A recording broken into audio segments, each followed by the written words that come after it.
자, 7강 신라의 삼국 통일과 발해 건국 부분입니다.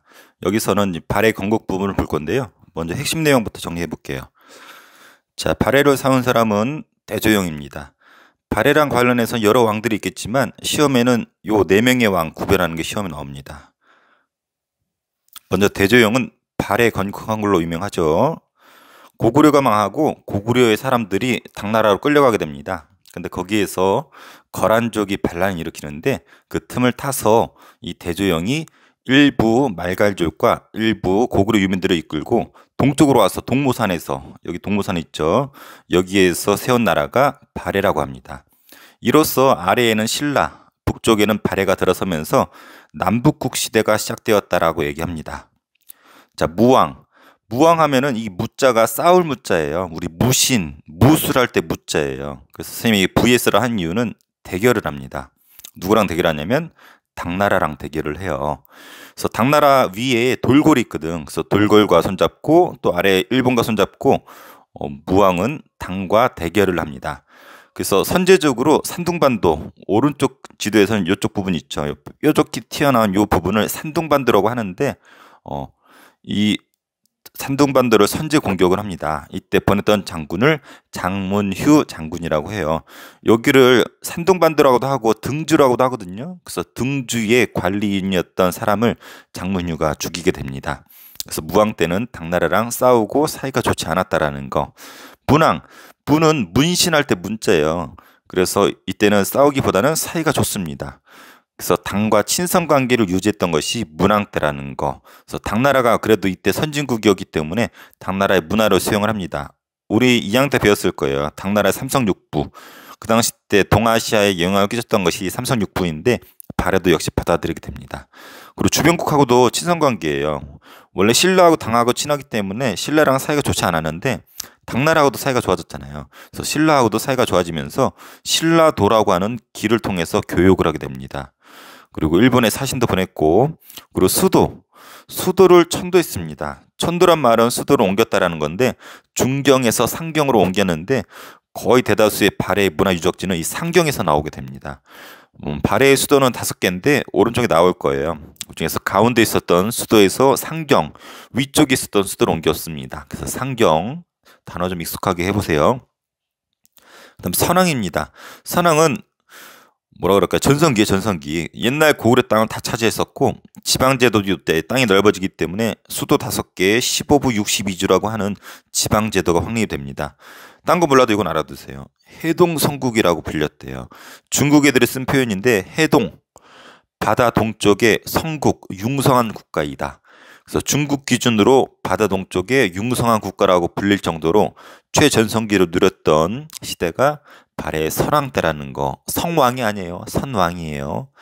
그래서 발해는 요 4명의 왕을 기억을 꼭 해주고, 이랬던 발해가 거란의 침입으로 926년 망하게 됩니다. 이 망한 발해의 유민들은 고려에 흡수됐는데 이때 발해 왕자였었던 대광허연이 고려에 투항하게 됩니다. 그래서 고려시대 배우겠지만 발해를 흡수했기 때문에 또 다른 민족의 통합이라고 할 수가 있겠죠. 자, 그 다음에 부수적인 자료 한번 볼게요.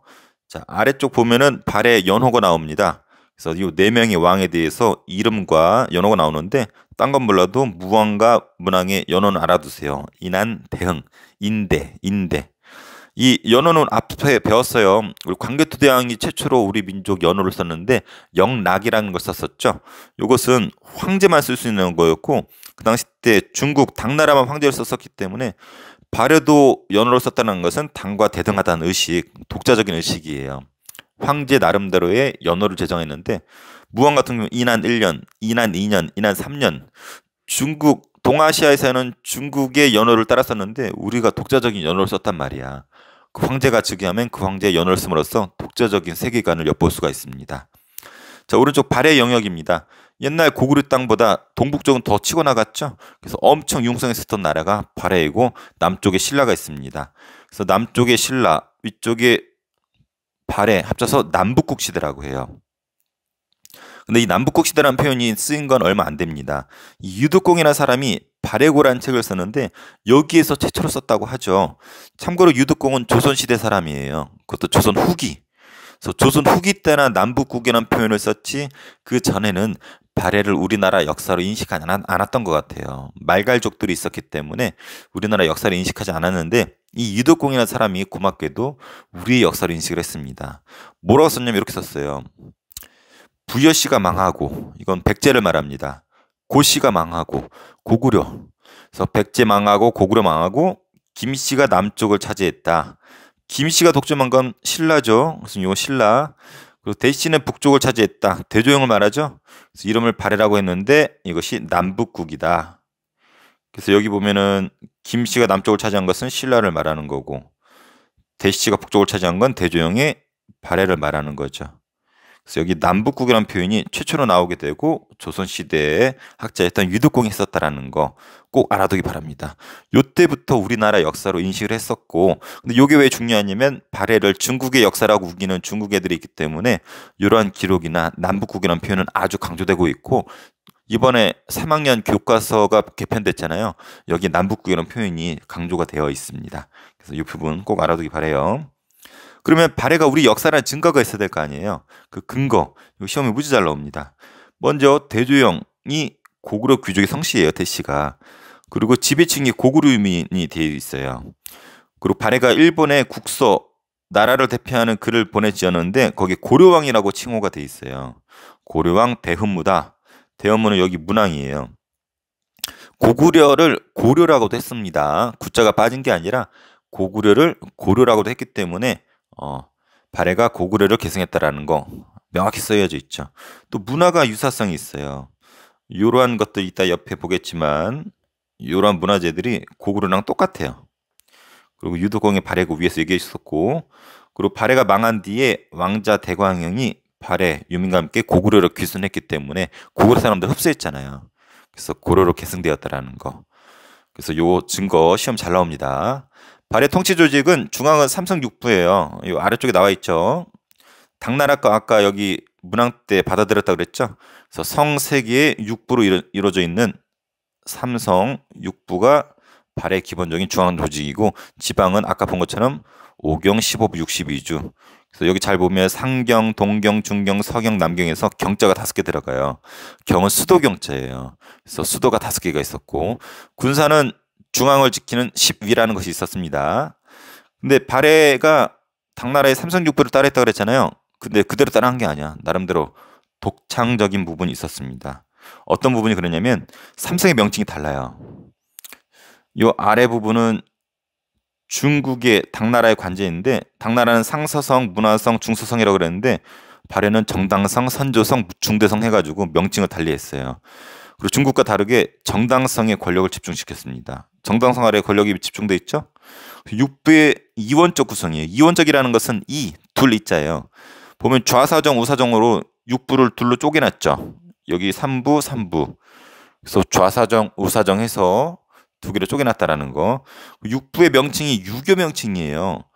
여기 보면 중국은 이, 호, 예, 병, 형, 공 이런 식으로 쓰는데 고려하고 조선도 이거 그대로 쓰거든요. 근데 발해는 달리 썼어. 이름을 충, 인, 의지, 예신. 충, 인, 의지, 예신 같은 경우는 유교식 명칭이거든요. 충성, 인, 의, 이거 다 유교 명칭이잖아요. 그 유교 명칭을 썼다라는 거. 그래서 이 독자적인 것은 역사에서 되게 강조가 됩니다. 그래서 당나라 거 썼지만 그대로 쓴 게 아니라 독자적으로 썼다라는 거. 여기 또 나오네요. 고구려를 발해해가지고 발해가 고구려를 계승한 증거가 글로도 남아 있어요. 여기 발해가 일본에 보낸 국서라고 되어 있는데 발해는 고려 옛 땅을 수복했다.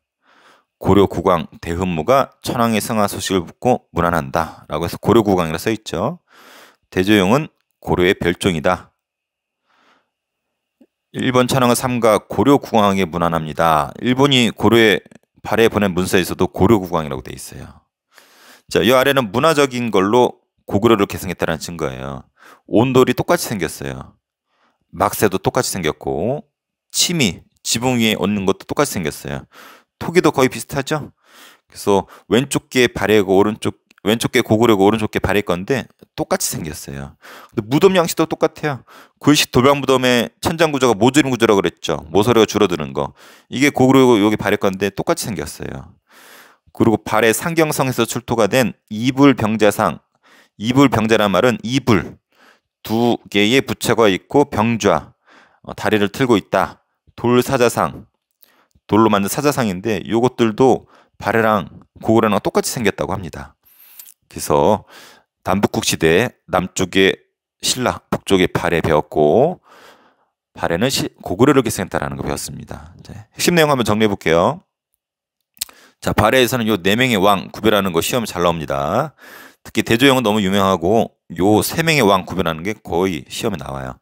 대조영은 발해를 건국함으로써 남북국 시대를 열었고 무왕은 싸울 무자 당과 대결해서 장문휴를 보내서 산둥반도 등주라고도 하죠. 선제 공격을 했고 문왕은 당과 친선 관계를 맺고 문화 수용했고 신라도를 통해서 신라랑도 교육했고 수도천도 했고 선왕은 해동성국이라 불릴 정도로 번성했다라는 거. 하지만 거란의 침략을 망했고 대광형이 고려에 투항했다라는 거. 연호 무왕과 문왕이 연호 정도 안아주고 발해 영역, 발해 중앙은 삼성육부. 삼성육부지만 나름대로 독자성을 유지했었다라는 거 알아두고 남북국 시대라는 표현은 유득공의 발해고에서 처음 나온다라는 거. 그래서 욕을 시험에 잘 나옵니다. 그리고 발해가 우리 민족의 증거라는 거. 여기 수많은 증거들이 있는데 요거 역시 알아둬야 되고 요것을 좀 강조한 것이 구체적으로 적은 것이 오른쪽입니다. 그래서 꼭 알아두기 바랍니다.